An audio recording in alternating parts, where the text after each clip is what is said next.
বিচার চায় আরজি কর। পথে প্রতিবাদে কলকাতা থেকে শিলিগুড়ি। পাটুলিতে পথে নেমে বিক্ষোভ ইউটিউবারদের।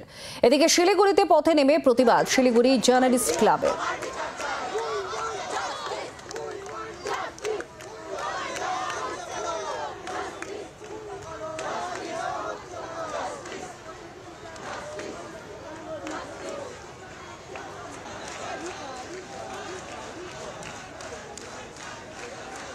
পাটুলিতে পথে ইউটিউবাররা, সেই ছবি দেখতে পাচ্ছেন। শিলিগুড়িতে সাংবাদিকরা, তারা পথে নেমে বিক্ষোভ দেখাচ্ছেন। প্রতিবাদ জার্নালিস্ট ক্লাবে শিলিগুড়িতে দুই ছবি।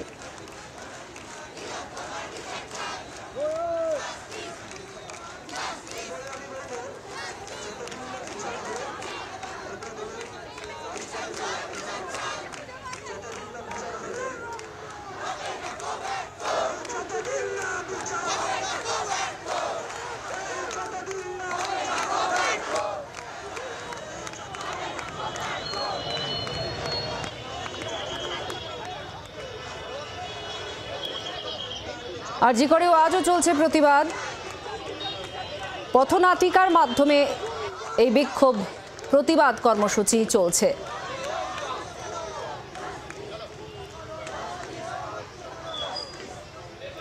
আরজি করে ছবি আপনারা দেখতে পাচ্ছেন। পথনাটিকার মাধ্যমে প্রতিবাদ চলছে আরজি করে। বাংলার আওয়াজ, বাঙালির আবেগ, জি 24 ঘন্টা।